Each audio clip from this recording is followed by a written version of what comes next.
Sambutan berikutnya, sambutan Wakil Ketua MPR RI. Dalam hal ini akan disampaikan oleh Bapak Dr. Haji Hidayat Nur Wahid MA. Kepada beliau kami persilahkan. Anupis sajengan, jazakumullah khair. Assalamualaikum warahmatullahi wabarakatuh. Waalaikumsalam warahmatullahi wabarakatuh. Alhamdulillahilladzi khalaqal laila wan nahara khilfatan liman arada yadzakkara aw arada syukura. Alhamdulillahilladzi khalaqa al-mauta wal hayata liyabluwakum wa liyabluwana ayyukum wa ayyuna ahsana amala. Asyhadu an la ilaha illallah wahdahu la syarikalah wa asyhadu anna sayyidana Muhammadan abduhu wa rasuluhu la nabiyya ba'dah al-mab'utsu mu'alliman wa mubasysyiran wa nadhira wa da'iyan ila Allahi bi'idnihi wa sirajan munira. Amma ba'd, hadaratul mukarramin wal mukarramat, para guru-guru kita semuanya, para kiai, para ustadz, para terutama sahibul bait dan sahibul hajah, pimpinan daripada Persatuan Alumni 212, Ustadz Kiai Haji Slamet Ma'arif beserta seluruh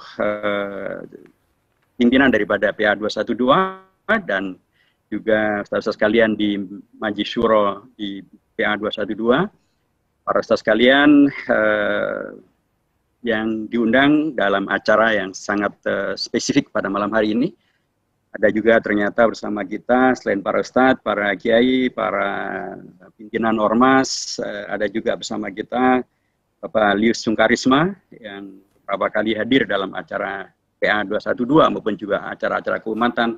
Termasuk kemarin beliau menyampaikan orasinya di depan Kedutaan Amerika Serikat membela bangsa Palestina, dan beliau nyatakan bahwa urusan Palestina ini adalah urusan bangsa Indonesia keseluruhannya dan Indonesia utang budi kepada Palestina. Terima kasih Pak Lius Sungkarisma. Baik, alhamdulillahirrahmanirrahim. Kita tentu bersyukur pada Allah SWT dan menyampaikan jazakumullah khairan. Terima kasih kepada PA 212, Ustadz Slamet Ma'arif dan sahabat-sahabat semuanya yang telah mengundang kita semuanya untuk bersilaturahim, menyegarkan kembali semangat dan kebersamaan kita dalam bingkai 212, dan bingkai yang kemudian sekarang ini diundangkan dalam judul besar, yaitu silaturahim halal bil halal atau halal bi halal PA 212. Tadi Ustadz Muhyiddin Junaidi, jazakallahu khairan, sahabat saya sejak di kantor dulu, saya menyertai beliau waktu satu kelas dengan beliau di kantor dulu. Beliau sudah menyampaikan luar biasa visi yang sangat mengglobal, karena memang beliau juga adalah Ketua MUI bidang hubungan luar negeri dan juga di Muhammadiyah juga Ketua PP Muhammadiyah bidang hubungan luar negeri. Jadi memang wawasan beliau sangat mengglobal dan jazakumullah khair, itu amat sangat kita perlukan. Saya akan mencoba melihat dari sisi yang lain. Kebetulan MPR RI itu ya Indonesia gitu ya, Majelis Permusyawaratan Rakyat Republik Indonesia. Dan terutama sekali adalah karena tema yang disampaikan oleh Ustadz Slamet Ma'arif yang kita karenanya hadir pada malam hari ini. Acara kita adalah acara yang memang ungkapannya bahasa Arab, yaitu halal bil halal. Tetapi saya cuma sebentar di Madinah, hanya 13 tahun saja. Saya nggak pernah dengar tuh Syekh saya, Ustaz saya maupun jemaah di Masjid Nabawi ngomong halal bihalal gitu. Kalau halal ya ada, tapi halal bihalal ya itulah khas Indonesia. Tema ini diambil dengan istilah halal bihalal. Menurut saya mempunyai makna yang sangat luar biasa ya, karena juga nanti dikaitkan dengan Indonesia yang aman dan damai. Yaitu bagaimana kita menyegarkan kembali ingatan sejarah kita semuanya akan kontribusi dan peran serta umat Islam untuk Indonesia yang luar biasa ini. Salah satu diantaranya adalah terminologi halal bihalal. Kalau kita baca dalam beragam literatur yang ada, kan ini ternyata istilah yang tidak muncul begitu saja. Ada sababul wurud dan sababun nuzulnya yang luar biasa. Waktu itu Bung Karno sangat khawatir dengan kondisi bangsa Indonesia, karena ada beragam tantangan yang begitu mengkhawatirkan kalau bisa menghadirkan pecah belah di antara bangsa Indonesia. Ada pemberontakan PKI Madiun, ada juga DTI di Jawa Barat, sementara Belanda melakukan agresi. Ini tentu mengkhawatirkan bagaimana masa depan Indonesia. Sebenarnya beliau menyampaikan kepada Kiai Haji Wahab Hasbullah bagaimana solusinya agar umat Islam, agar pimpinan bangsa ini bisa bertemu, bisa menghadirkan sebuah semangat untuk kemudian bisa melanjutkan Indonesia merdeka kita mengatasi beragam tantangan-tantangan yang ada. Itu peristiwa pada pertengahan bulan Ramadan tahun 1948. Kiai Haji Wahab Hasbullah menyampaikan akhirnya menyampaikan sebuah ungkapan dalam kerangka untuk karena kalau hanya ungkapannya silaturahim atau silaturahmi kata Bung Karno tidak terlalu menarik, itu sudah terlalu terbiasa. Tapi cobalah kita ambil sebuah pendekatan yang lain, yang baru dan karenanya menarik untuk bisa dihadiri oleh para tokoh-tokoh umat, tokoh-tokoh bangsa. Dan itu memerlukan sebuah kondisi di mana kita saling berkomunikasi, saling mengungkapkan untuk kemudian saling memberi, saling menerima, meminta maaf, memberi maaf, supaya kita kemudian sudah plong, sehingga kita bersama-sama bisa melanjutkan kehidupan kita sebagai bangsa di negeri yang merdeka dari beragam tantangan-tantangan yang ada itu.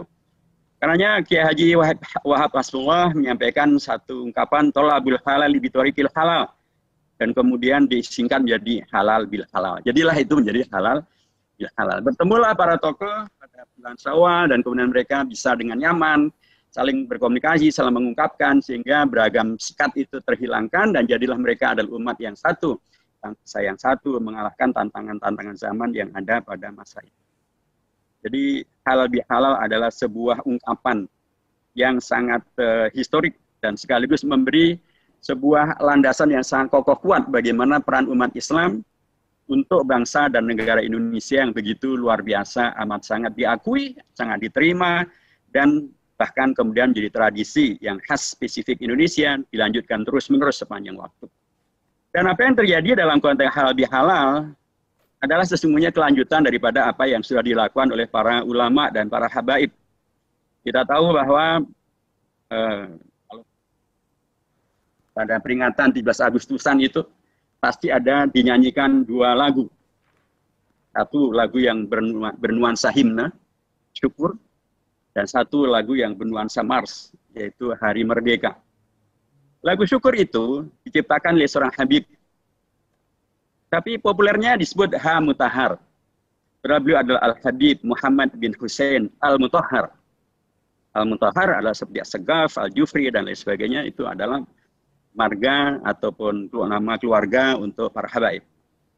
Beliau Al-Habib Muhammad bin Hussein Al-Mutahar, sekalipun hanya disebut populernya sebagai Ha Mutahar, ternyata beliau dengan firasatnya sudah mempersiapkan Indonesia akan merdeka pada tahun 45. Karenanya pada Januari tahun 45, beliau menciptakan himne syukur. Dari yakinku teguh hati, ikhlasku penuh karena karuniamu. Indonesia pusaka, Indonesia merdeka, dan seterusnya. Indonesia merdeka sudah beliau rasakan kehadirannya.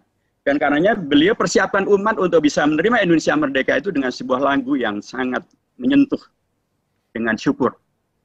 Dan Indonesia memang merdeka. Ketika Indonesia diperingati kemerdekaannya untuk kali pertama tahun 46, Agustus tahun 46, beliau menciptakan lagu yang menyemangati agar kita menghidupi Indonesia dengan penuh semangat. Dari syukur menjadi penuh semangat karena tantangannya begitu dahsyat.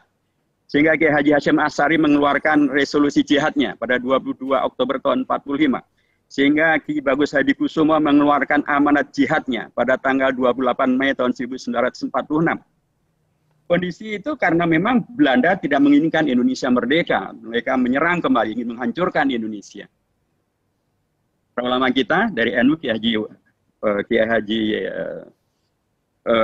Hashim Asy'ari, bersama Kiai Haji Wahab Hasbullah nanti akan juga membuat namanya Laskar Santri, Laskar Kiai, Laskar Hizbullah, Laskar Sabilillah, melaksanakan resolusi jihad, fatwa jihad mempertahankan Indonesia merdeka. Dan di Jogja, di PB Muhammadiyah waktu itu, Ketua PB Muhammadiyah Ki Bagus Hadikusumo mengeluarkan yang disebut dengan amanat jihad. Jadi kalau di NU resolusi jihad, fatwa jihad, di Muhammadiyah namanya amanat jihad tanggal 28 Mei tahun 1946. Untuk apa? Untuk mempertahankan Indonesia merdeka, umat Islam berada di garda terdepan, yang di belakang menyiapkan logistik untuk mempertahankan Indonesia merdeka dari penjajahan Belanda maupun penjajahan yang lainnya. Nah, pada menjelang itu kan tadi melihat 28 Mei ya. Nah, menjelang Agustus tahun 46, satu tahun kemerdekaan Indonesia, pada waktu memperingati 1 tahun Indonesia merdeka itu, lagi-lagi Al-Habib Muhammad bin Hussein Al-Mutahhar menciptakan lagu yang menyemangati kita semuanya menerima Indonesia merdeka ini dan mengisi Indonesia merdeka dengan lagu Hari Merdeka. Ini Hari Merdeka, lagu yang luar biasa, sangat heroik, yang kadang-kadang sahabat-sahabat kita dari Madura menyanyikannya dengan agak guyonan. Mereka nyebutnya begini, 16 Agustus tahun 45. Itulah hari kemerdekaan kita. Ya, orang mengatakan, lu kan bukan 16 Agustus, Cong, tanggal 17. Enggak, 16 Agustus. 16 Agustus tahun 40. 16 Agustus tahun 45. Besoknya hari kemerdekaan kita. Besoknya 17 Agustus juga, sama kan. Jadi, ini Habib menciptakan 2 lagu yang begitu spesial ya, begitu spesifik ya. Dengan lagu syukur itu agar kita menerima kehadiran Indonesia merdeka dengan syukur, dan itu dihayati karena himne. Dan ketika kita harus mempertahankan Indonesia merdeka, beliau buatkan sebuah lagu Mars yang begitu sangat mengelorkan. 17 Agustus tahun 45 dan seterusnya. Itu diciptakan oleh seorang Habib. Habib yang menjadi kepercayaannya Bung Karno, karena nanti ketika Belanda melakukan agresi militer dan kemudian semua pejabat ditangkap, Bung Karno ditangkap, Bung Hatta ditangkap, Sultan Syahrir ditangkap, Bung Karno harus menyelamatkan bendera merah putih supaya tidak dihancurkan oleh Belanda. Siapa yang dipercaya beliau? Al-Habib Muhammad bin Hussein Al-Mutahhar. Itulah kepercayaan Bung Karno untuk menyelamatkan bendera merah putih. Dan Al-Habib ini bisa menyelamatkannya dengan cara yang luar biasa, sangat cerdas. Jadi beliau bertemu dengan Bung Karno dan kemudian bendera itu beliau urai. Karena waktu itu kan masih dijahit pakai tangan ya. Diurai dan kemudian dipisahkan yang merah dan yang putih. Kemudian digulung, kemudian ditaruh di kaos kaki beliau, dimasukkan sehingga tidak diketahui oleh Belanda. Dan selamatlah bendera pusaka merah putih. Seorang Habib menyelamatkan bendera merah putih. Seorang Habib menyemangati menerima Indonesia merdeka ini. Dan seorang Habib menyiapkan agar kita menerima Indonesia merdeka ini dengan syukur. Itulah perjalanan berbangsa kita. Wawasan kebangsaan ini penting untuk disegarkan kembali karena belakangan agak kacau. Ya, karena ada yang kemudian tidak lagi memahami Pancasila dengan baik dan benar, kemanusiaan adil dan beradab tidak dipahami dengan baik dan benar. Demikian juga alinea pertama dan alinea keempat Undang-Undang Dasar tidak dipahami dengan benar, sehingga dengan gampang dia mengatakan bahwa Palestina dan Israel itu bukan urusan kita. Itu tentu wawasan kebangsaan yang sangat-sangat bermasalah. Tapi juga kadang-kadang umat wawasan kebangsaannya juga lupa gitu. Sehingga mengira bahwa Indonesia ini tidak terhubung dengan umat, tidak terhubung dengan kiai, tidak terhubung dengan para habaib, tidak terhubung dengan NU, tidak terhubung dengan Muhammadiyah, tidak terhubung dengan Masyumi, NKRI, itu adalah produk daripada perjuangan Masyumi. Sehingga kemudian menghadirkan kondisi di mana saya sebutnya sebagai ada Islamofobia, seperti tadi itu, yang mengatakan Palestina bukan urusan kita. Tapi ada juga yang menjadi Indonesia fobia, memusuhi negerinya sendiri. Ya, padahal tadi begitu luar biasa peran daripada para ulama kita, para habaib kita, NU, Muhammadiyah, Masyumi untuk kemudian menyiapkan hadirnya Indonesia ini. Sehingga dengan demikian maka hadirnya PA 212 menurut saya adalah sebuah kelanjutan karena kita masih ingat betul ya. Selain tadi yang diingatkan bagaimana ajengan kita ya Haji Nonop Hanafi dan Nonop Hanafi, karena beliau orang Sunda gitu ya. Karena kalau Pak nanti jadi fitnah gitu ya. Bagaimana beliau memimpin luar biasa sebuah long march gitu ya, sebagaimana dulu dilakukan oleh para pahlawan bangsa gitu ya, dari Ciamis sampai ke Jakarta. Tapi kita masih ingat betul bagaimana 212 pada tahun 2016 itu 2016 menghadirkan kondisi yang luar biasa. Itulah damai dalam jumlah yang sangat besar, bukan hanya jumlah sangat besar dari sisi jumlah orangnya. Yang itu saja sudah luar biasa. Itu sudah memecahkan seluruh rekor yang ada. Tapi juga kelompok masyarakat yang ada di sana. Bayangkan baru kali ini ada demo sebesar itu dihadiri langsung oleh Presiden, oleh Wapres, oleh Panglima TNI, oleh Kapolri, oleh Menko Polhukam, oleh Menteri Agama, Saya tahu itu karena saya ada di panggung bersama dengan Kiai Nonop Hanafi, bersama dengan Kiai Ustaz Salman Mare, bersama dengan Habib Rizik Syihab, bersama dengan para tokoh-tokoh yang lain. Saya lihat bagaimana, dari panggung saya lihat bagaimana Presiden Jokowi dengan Pak JK, dengan Pak Wiranto, dengan tokoh-tokoh dan pimpinan-pimpinan yang lain berjalan dari istana menuju ke Monas.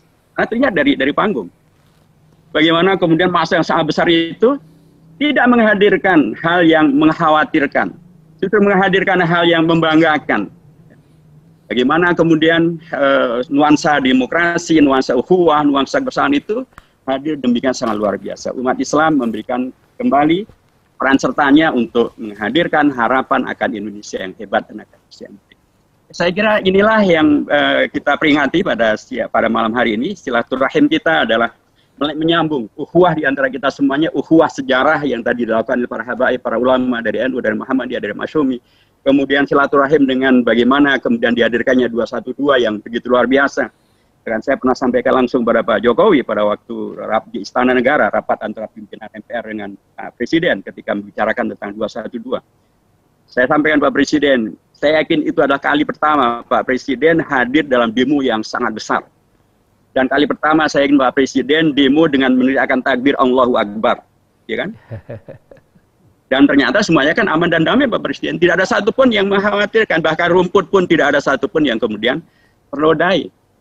Bandingkan dengan 412.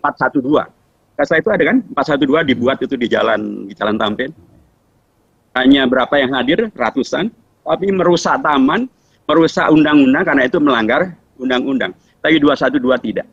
Jadi inilah satu kontribusi yang saya yakin penting untuk selalu disegarkan, bahwa kehadiran umat Islam dalam konteks Indonesia, fitrahnya adalah memang memberi solusi, fitrahnya sebagaimana yang disampaikan oleh Habib Hussein Al-Mutahhar, Kiai Haji Hashim Asy'ari, Kiai Haji Wahab Rasulullah, Ki Bagus Hadi Kusumo, Muhammad Natsir, termasuk juga Jenderal Sudirman. Jenderal Sudirman sendiri kan beliau pada waktu itu tidak mau ditangkap ya, dan kemudian beliau lebih memilih untuk bergerilya, dan kemudian beliau selalu selamat, tidak bisa ditangkap oleh Belanda.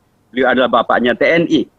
Ketika ditanya oleh ajudan beliau Suparjo Rustam, Panglima, apa yang menjadi rahasia sehingga Panglima dan kita selalu bisa selamat, tidak bisa ditangkap oleh Belanda dan mata-matanya? Apa kata Jenderal Sudirman?